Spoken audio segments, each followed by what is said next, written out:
Horror films are known for their use of bloody violence as a source of entertainment. Some prefer more suspense and less blood. But if you don't have any blood and gore in your horror film, what do you have? An A24 movie.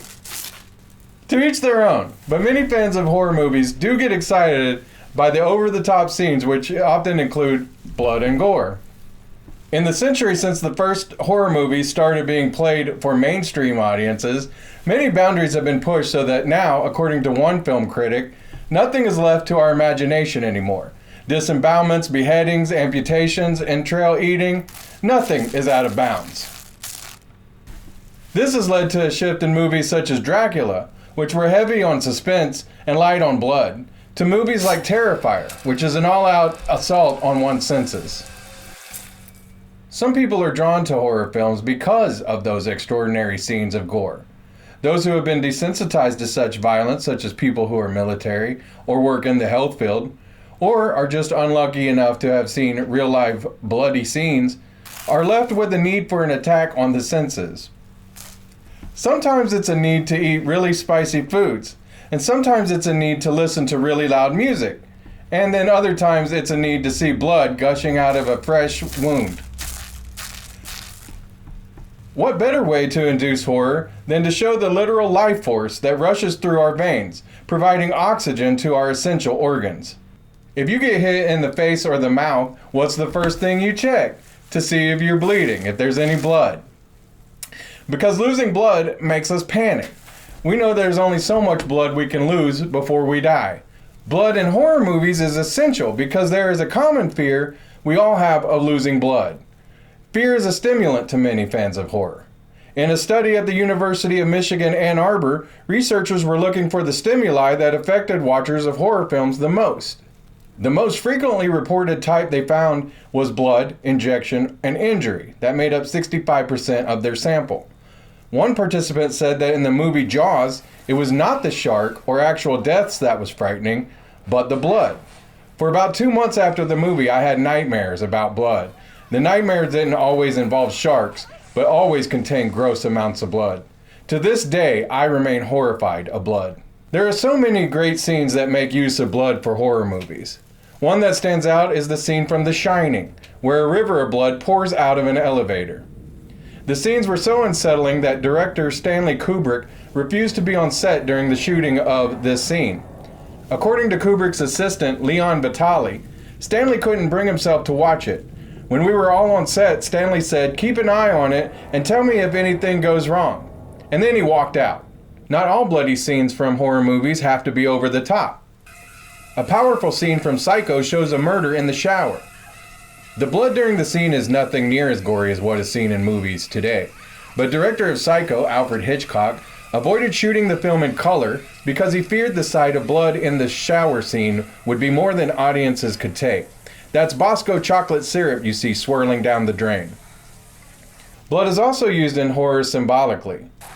The films that are based on the books It and Carrie by Stephen King use quite a bit of blood to represent menstruation for the female characters. In the movie Carrie, the title character is horrified to begin her menstrual cycle in front of other students who would look for any reason to bully Carrie. Later in the film, Carrie is memorably covered in blood as a cruel prank by her tormentors. Blood is used to symbolize panic and shame. In Carrie, the blood is symbolic and it is visually stunning.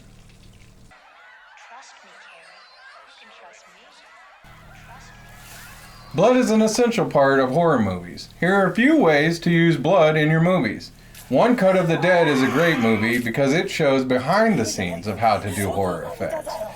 In that scene, you see people using just a tube in their mouth.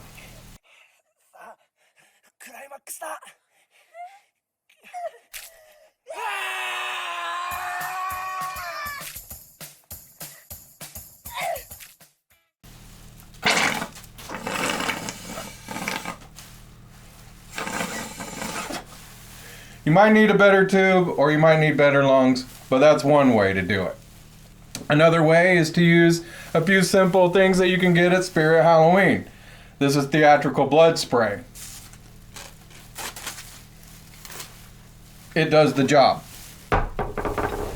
Now these are all stuff you can get at Spirit Halloween. But if you don't want to spend any money on fake blood from Spirit Halloween and you'd rather make your own at home, there's a really simple recipe for that. Get you some corn syrup.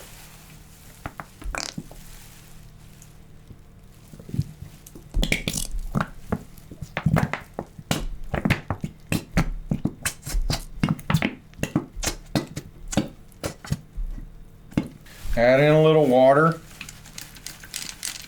Not a whole lot.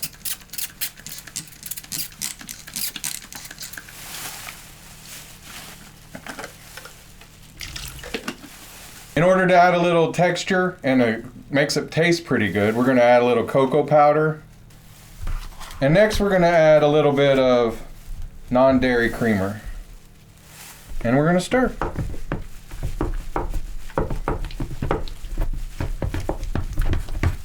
Stir, stir, stir.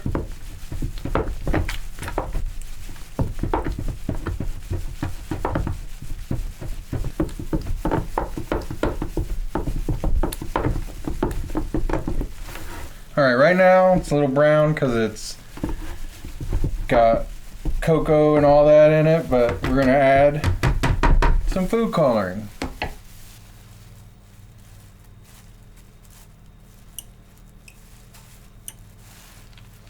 So adding a little bit of red liquid food coloring. And as you can see, it's getting a lot more red.